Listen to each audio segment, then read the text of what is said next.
Good morning to all. आज हम देखेंगे अपकिरण एवं विषमता के महत्वपूर्ण सूत्र। इसके थोड़े फॉर्मूले देख लेते हैं। उसके बाद कल की क्लास से हम इसके न्यूमेरिकल क्वेश्चन सोल्व करने की कोशिश करेंगे और समझेंगे। ठीक है। अपकिरण एवं विषमता एक महत्वपूर्ण चैप्टर है, अपने आप में एक यूनिट है जिसमें से 10 नंबर का क्वेश्चन भी पूछा जाता है और 15 नंबर का क्वेश्चन भी पूछा जाता है। तो इस चैप्टर को आपको ढंग से समझना है। इसमें डायरेक्टली मैं आपको केवल इम्पोर्टेंट क्वेश्चन ही सॉल्व करवाने की कोशिश करूंगा और इसके बाद में आपको असाइनमेंट दूंगा। वो असाइनमेंट आपको कंप्लीट करना है। ठीक है। सबसे पहले हम देखें रेंज।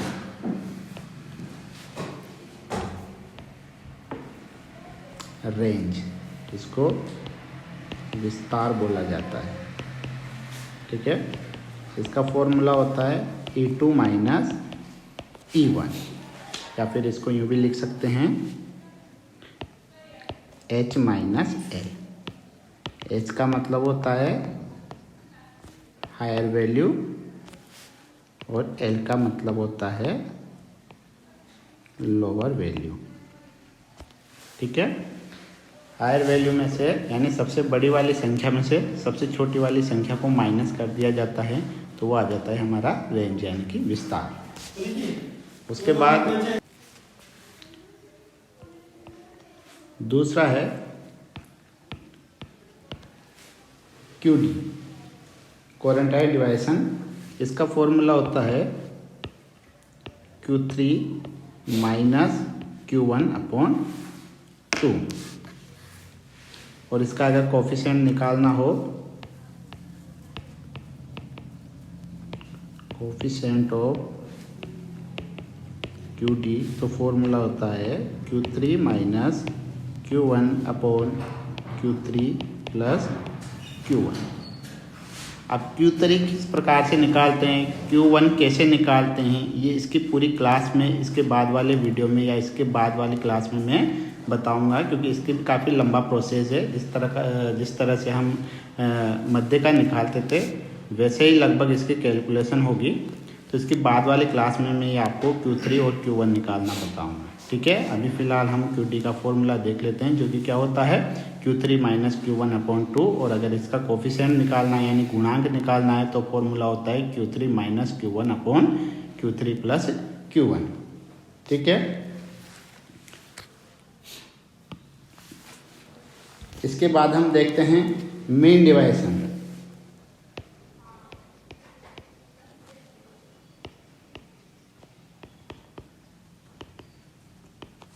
जिसको बोला जाता है माध्य विचलन।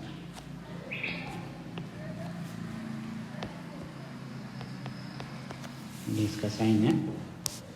अब देखो माध्य विचलन में या तो आपको क्वेश्चन में सीधा सीधा बोला जाता है कि माध्य विचलन किस प्रकार से निकालना है, माध्य से लिया गया निकालना है या मध्यिका से या बहुलक से निकालना है। ठीक है। अगर क्वेश्चन में आपको दे रखा हो तो वैसे ही निकालेंगे, अगर नहीं दे रखा हो तो हम निकालते हैं माध्य से लिया गया माध्य विचलन। तो इनके सबके मैं अलग अलग फॉर्मूले आपको बता देता हूँ। फर्स्ट, जैसे माध्य से लिया गया माध्य विचलन,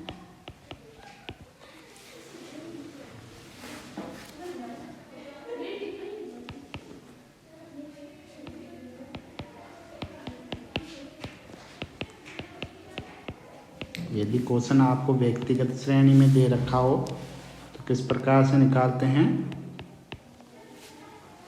main deviation in x bar is equal to sigma XA minus sigma XB minus NA minus NB x bar upon n। और यदि क्वेश्चन जो है खंडित या फिर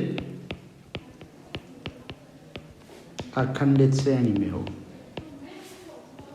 तो फॉर्मूला होता है mean deviation x bar equal to sigma F X A minus sigma F X B minus N A minus N B X bar upon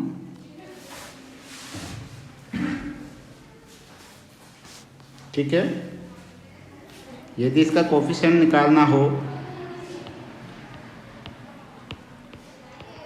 coefficient of mean deviation in X bar equal to mean deviation X bar upon X बार,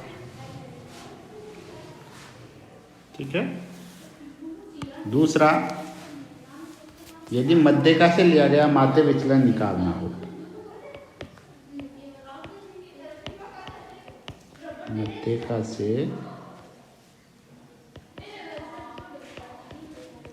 लिया गया माध्य विचलन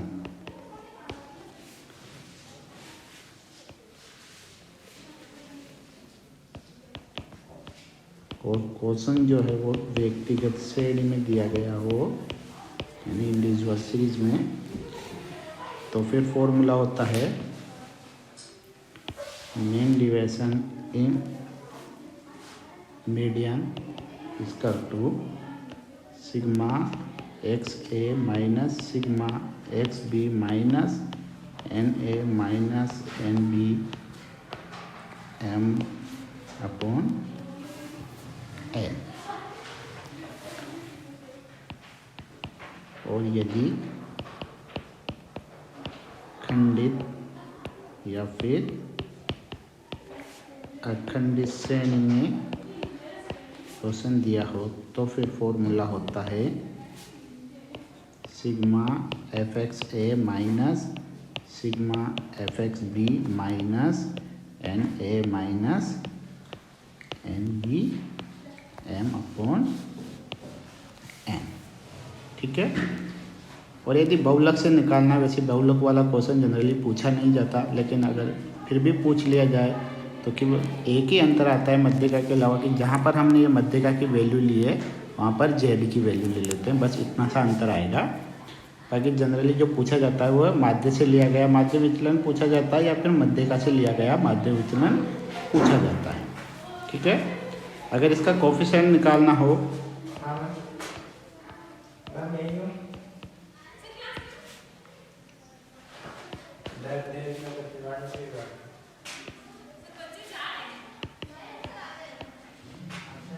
main deviation in M upon M, ये इसका गुणांक निकालने का formula होता है।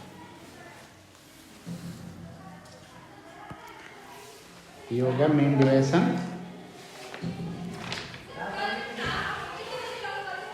तीसरा जो सबसे इम्पोर्टेंट इसमें आता है वो आता है स्टैंडर्ड डिवीजन।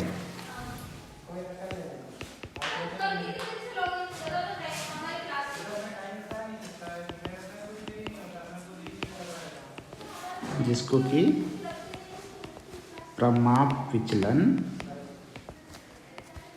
बोला जाता है और इस इंसान से इसको डिफाइन किया जाता है। यदि आपको क्वेश्चन जो है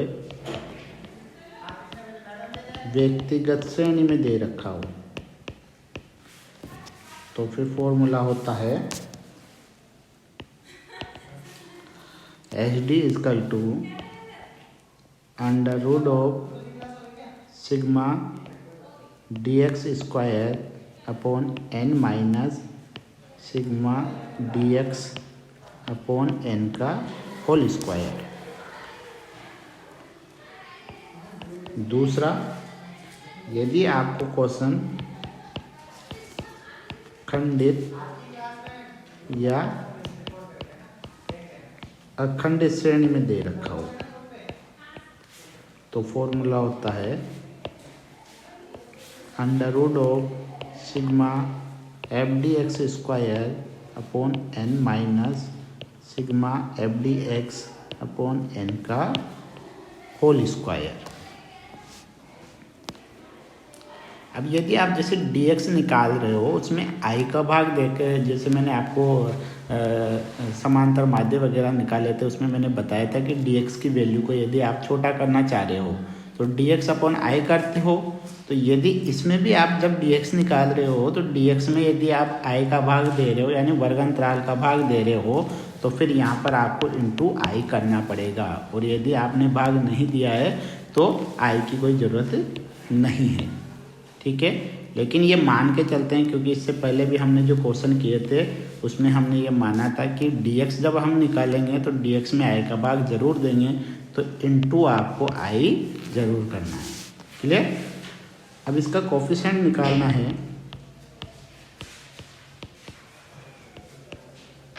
कोफिशिएंट ऑफ HD, तो फॉर्मूला होता है HD अपॉन x बार, ठीक है। और लास्ट जो हमारा है वो है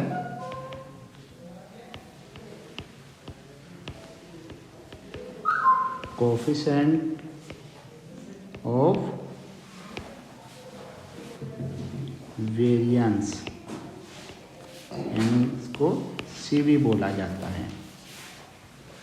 ये सबसे इम्पोर्टेंट है। यदि 15 नंबर में क्वेश्चन पूछा गया तो कोफिशिएंट ऑफ वेरिएंस ही पूछा जाएगा। और इसका फॉर्मूला होता है HD upon x bar into 100। ध्यान रखना HD upon x bar into 100। तो ये हो गए इसके इस चैप्टर के सारे फॉर्मूले। अब कल की क्लास से ही हम इसके न्यूमेरिकल सोल्व करवाएंगे।